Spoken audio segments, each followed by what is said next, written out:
A fiery horse with the speed of light, a cloud of dust, and a hearty Hi-Yo Silver, the Lone Ranger.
The great natural resources of the western United States brought wealth to many of the early settlers, but their prosperity was only won at the price of hard work. There were other men who came to the early West who found the price too high. Outlaws and confidence men swarmed through the new territory, but in the masked rider of the plains they found an enemy who would give them no quarter. Astride his great horse Silver, he fought crime and criminals through the length and breadth of 7 states, and it was he, more than any other man, who brought law and order to the lawless frontier. Now return with us to those thrilling days of yesteryear, when adventure lay at the end of every trail. The Lone Ranger rides again. Come on, Silver! We're heading for the gold country. Tonto's waiting on the trail ahead. Hi-yo, Silver! Away!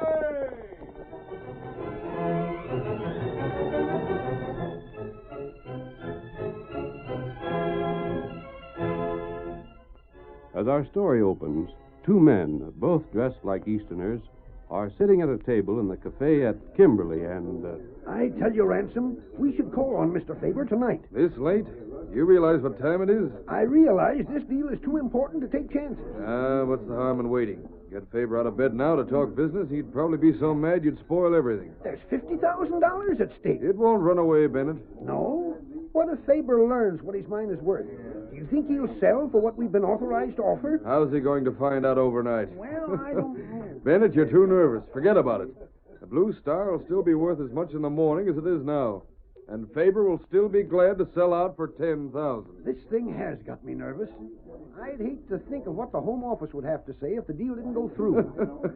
They'd fire us so fast we wouldn't know what struck us. But I'm not going to let it bother me. Here, drink up and calm down. Don't take things so seriously. I suppose I shouldn't. Well, here's to success. I'll join you in that. There. That helps. Ransom, just how did the company get on with this thing? Old Charlie Phelps tipped them off. The mining engineer? The best man to locate ore I ever heard of. The company sent him out this way to look over some of these abandoned mines in the quiet. He located several properties worth looking into. But he said the Blue Star is the best of the lot, and an absolutely sure thing. And Faber thinks it's played out. He hasn't an idea it's worth a penny. When Charlie investigated, he didn't bother with the main shaft at all. That old fellow's got an eye like an eagle and a brain to go with it. From the lay of the land, he saw where the vein might have cut off at right angles. How would he know that? Oh, something about rock formations and such. Stuff too deep for me. Anyhow, he took his pick and some blasting powder, went into a tunnel that had been started from the side of the hill before the main shaft was opened. And there's where he found the gold. More than there was in the vein Faber thought had played out. But if Faber is investigated for himself... It isn't likely. They say he hasn't been near that property for months. And Charlie was slick enough to cover up anything that'd show he'd been there. I don't know, Ransom. I've got a queer feeling about this thing, as though it isn't safe waiting.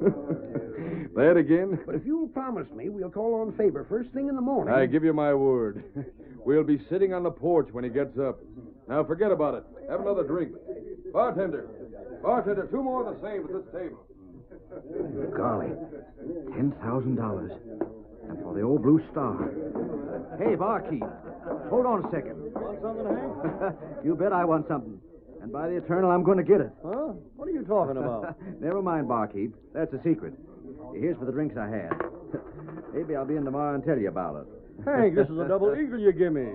Hey, wait for your change. Keep it for yourself, barkeep. It won't be long till I'll be having plenty more of them. What do you want? Good night. Too late to call on paper, is it? Well, when morning comes, maybe some slick Easterners will find out what too late really is. Now, stand still there. Fella, you're carrying me to Carl Faber's place as fast as them spavin legs of yours will get us there. Now get along with you. Get up. Get up there.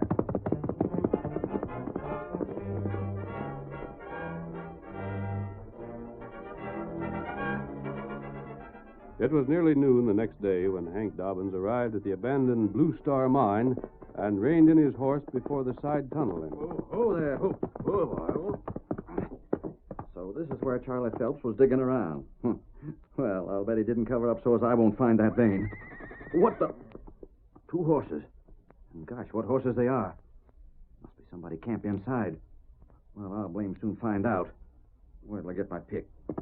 Stand still, blast you. There we are.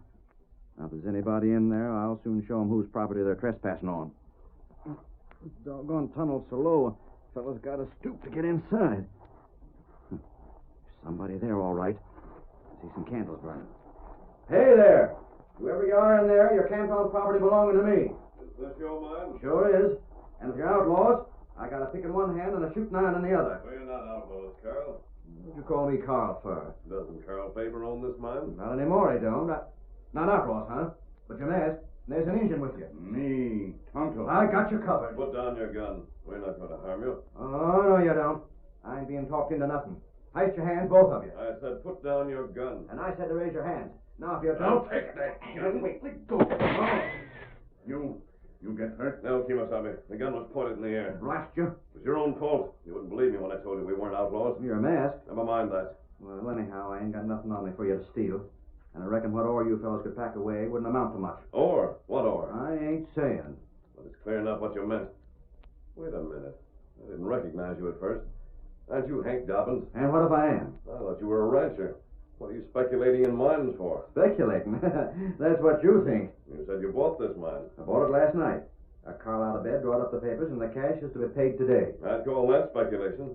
Buying a mine that's been worked out. Say, just who are you? Why? Well, you're masked and all, but I never heard a crook talk like you before. And you ain't looked to see if I had cash on me. I told you we're not outlaws. Who I am doesn't matter. Well, anyhow, you're dead wrong if you think I didn't savvy what I was doing when I bought this place. Yes? This mine ain't worth no less than $50,000. And I got the word of Charlie Phelps to prove it. Phelps told you that. Just the same as. I don't understand. Tonto and I have been in this mine several times and haven't seen any indication of gold. No one in the West knows more about mines than Charlie Phelps. If he told you that, he must have had something to go on.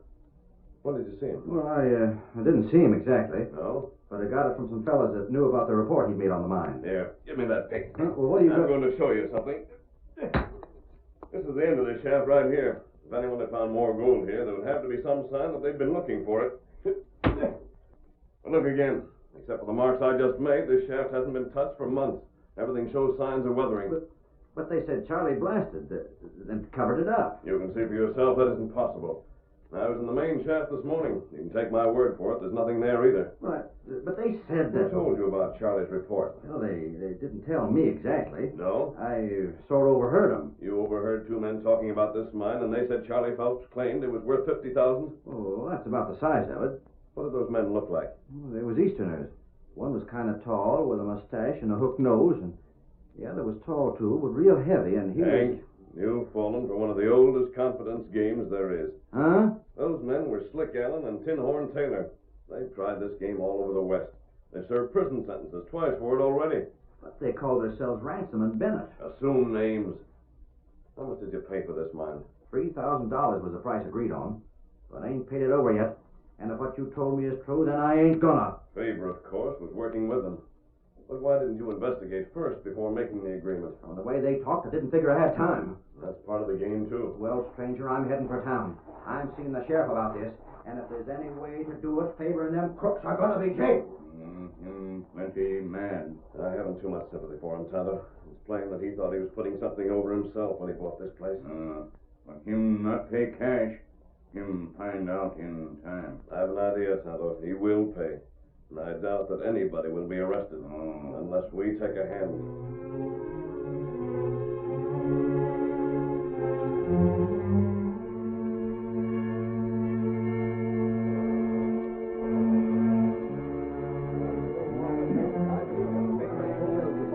Sure of what you told me, Hank? That's just what happened, Sheriff. Everybody knows Carl ain't to be trusted. This ain't the first time he's tried to sell that worthless mine of his'n. Carl's been mixed up in a lot of funny deals. The sheriff get the truth out of him. You bet I will.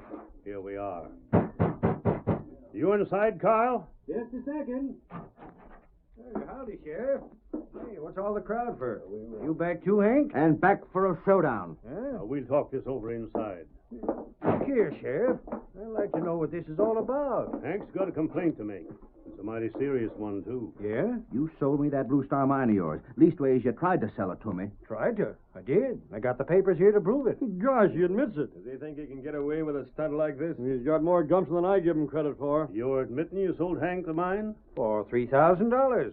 And Hank's to pay it today. Then I guess there's nothing left to do but jail you. Jail me? What for? For swindling, that's what. You're loco. You just admitted it. You did. I admitted I sold Hank the mine. I never admitted I cheated him. It's one and the same thing. Doggone it, Sheriff. Ain't there no justice to be had in this town?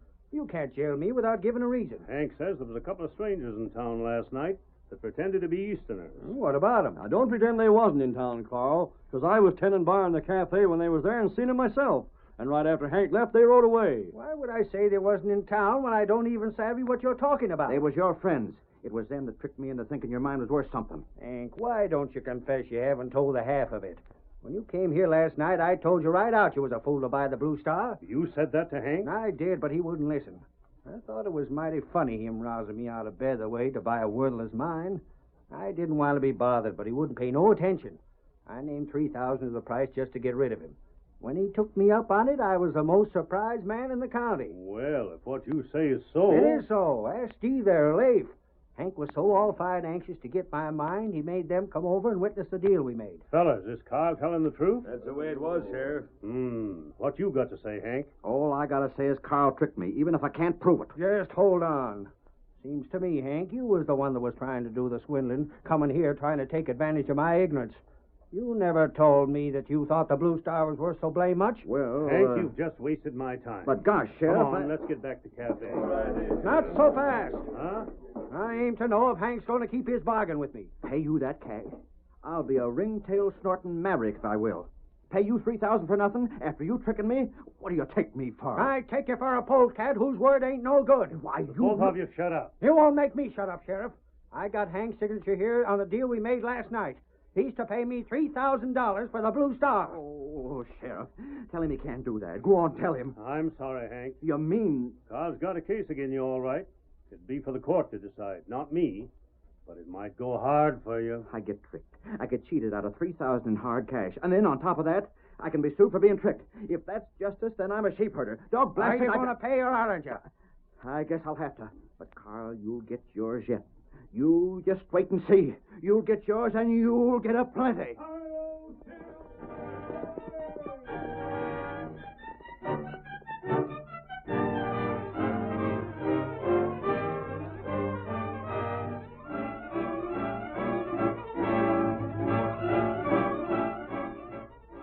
The curtain falls on the first act of our thrilling Lone Ranger drama. Before the next exciting scenes, please permit us to pause for just a few moments.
Now to continue our story.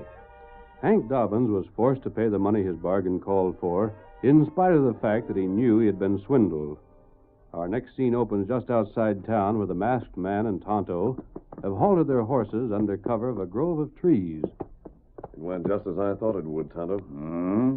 Hank wanted to get rich quick. Like many others, he was so greedy for a big profit, he risked his money and then investigated. Tonto, no other feller do that. Hank's not the only one by any means. But it's not going to be easy for Hank to get his money back. That'd be plenty hard. Slick Allen and Tin Horn Taylor, of course, are a long way from here by now. And nobody knows where they went. And without them, Carl's trickery can't be proved. But you got plan. I have, Tonto. But you'll have to get that information I spoke about first. Tonto, get it. And you'd better return to town right away. I'll go back to the mine and move our things to a safer place. We may camp near the marsh. There's plenty of cover there. You'll be able to find me by reading my trail. And I'll wait in camp until you've learned what I want to know. Tonto, maybe come back soon. Maybe long time. But you wait. Right. Now I'll get going, Tonto. Get him up, Scout. Come on, Silver.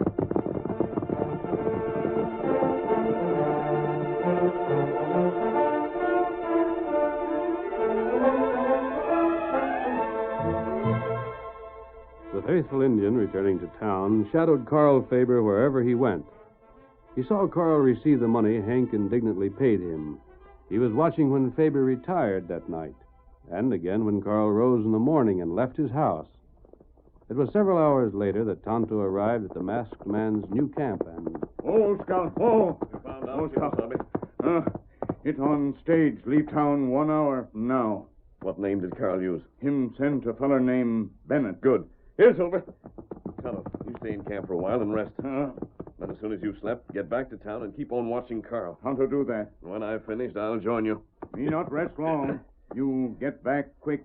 Perhaps that would be best, Kimosabe. And I'll see you again in about 4 or 5 hours. Come on, Silver.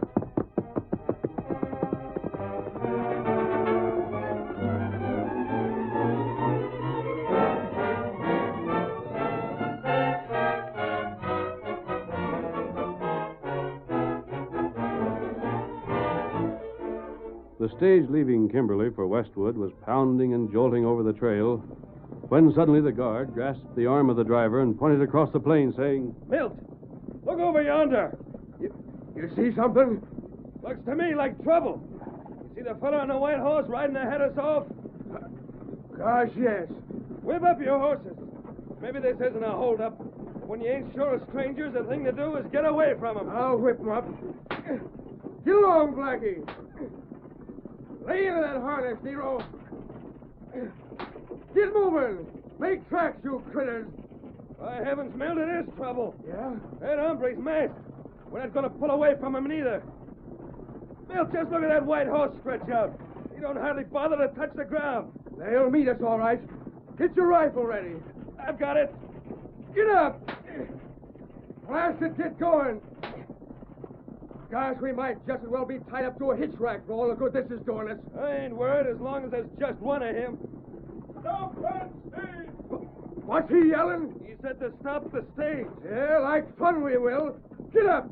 Get along with you!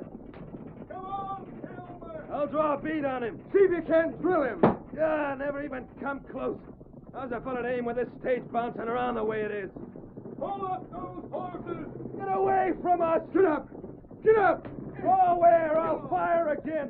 Don't raise that rifle! I'll show you. Take this, you... Ah! What happened? You wounded? My rifle. He smashed my rifle. Now draw up those horses! Not by a blame sight! Get up! Get up there! And I'll stop them for you! Come on, old fellow! He's grabbed the harness. Get up! Get along with you! Pull back, Silver! Pull back! Get up! Get up, blast that doggone horse slowed down the whole team! You low-down crook! You'll do what I tell you. You can't get away. Take the mail sack under your feet, guard. Throw it down. I'll do nothing of the kind. Quick! That was a warning. The next won't miss. You better do like he says, Al. I guess. Here you are. But you'll pay for this. Well, you've got the mail. There's nothing else on the stage to steal. Now can we drive on? There's only one thing here I want. We ain't got no... You can take the rest with you. What in blazes are you after? That's my business. But I can tell you this isn't a robbery. Expect us to believe that? I don't care whether you do or not. Here it is. Now catch the mail sack and get going. I got it. On your way. Come on, Milt. When I get to Westwood, we'll report this to the law. Get up! Get up, Nero! Up with you, Blackie! Oh, Silver! Away!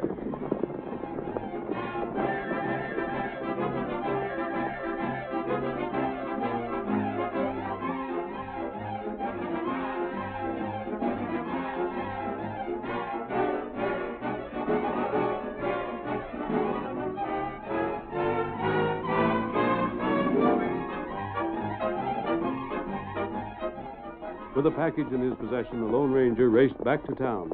There, timing his arrival so that he reached Kimberly after dark, he rode to the sheriff's office. Oh, Silver. Oh, boy.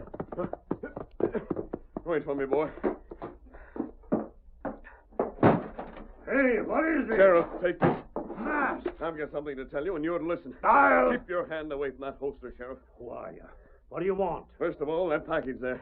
Keep it safely. But that's mail. I'll explain. You'd better put... You come quick. Tonto, how did you find me? Me see Silver. You come. All right, Tonto. What in blazes is this? Who's that redskin? What's this package for? Hey, wait! Put that package away and don't let anybody see it. I'll be back later to explain. But you... Do as I say. What is it, Kimasabi? Me think Carl get ready to leave town. Leave town? I didn't expect that. Him pack clothes. Then we've got to stop him. Steady, Silver. You hurry. Get him up, Scout. Come on, Silver. Me not want follow him without you know. We won't follow him, Tonto. What we do? We'll give him some orders. And then we'll see that they're obeyed. Uh-huh. Come on, Silver. Get him up, Scout.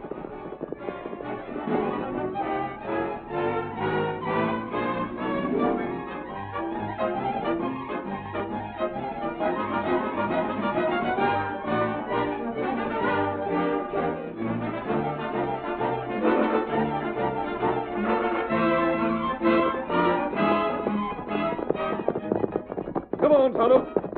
There's his horse in front of his house. Him put saddle on horse. I wonder where he expected to go.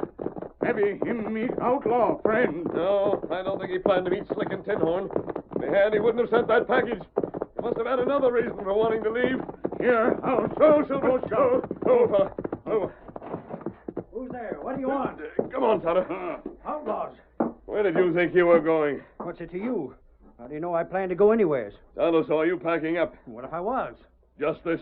You're not leaving town. You're staying right here. But I tell If you... you make another attempt to get away, I'll stop you again. But the folks in town, they all figure I cheated Hank Dobbins. I gotta get away till things quiet down. So that's it. They've been talking, making threats. There's no telling what they'll do. You're staying here anyhow. No, you can't make me. I'll make you two promises, Carl. And I'll keep them both. Promises? The first is that no one in town will bother you. I tell you, The second is that the next time you try to leave town, we'll be here to stop you. Wait, Now listen. get back inside. That fix him. Now, Tonto, keep an eye on him. Going back to talk to the sheriff again. And when I return, we'll take turns guarding this place.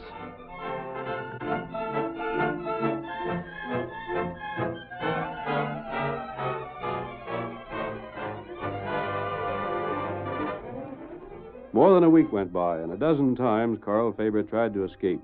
But each time he discovered that either the masked man or Tonto was on hand to prevent it. We see him now on the evening of the 10th day as he peers through the window that looks out on the street.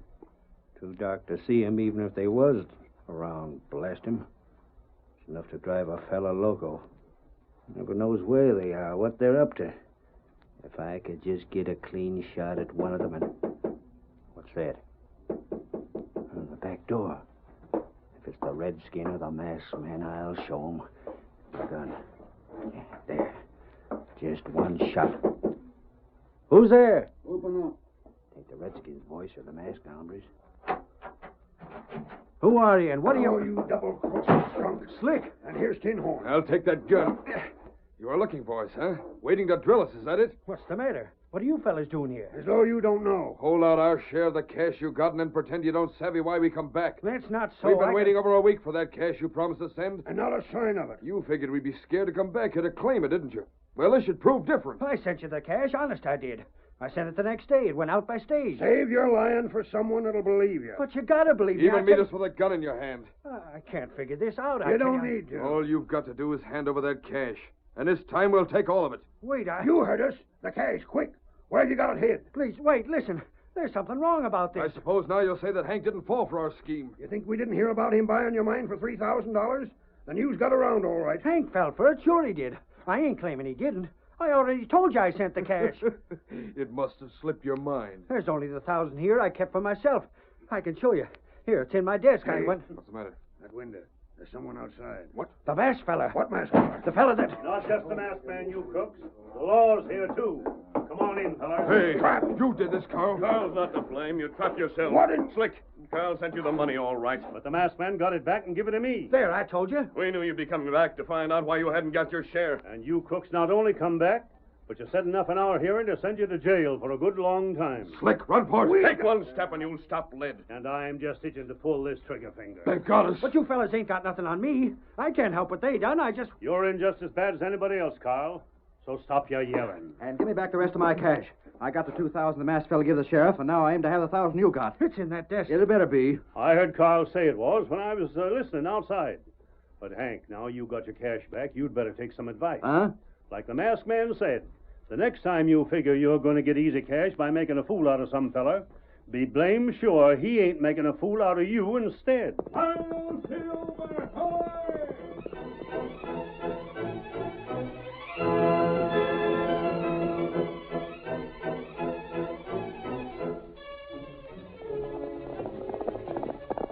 Come on, Silver, old fellow. There's a stage hold up near Ogden. We've got to hurry. Hail, Silver, hoy!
The story you have just heard is a copyrighted feature of the Lone Ranger Incorporated.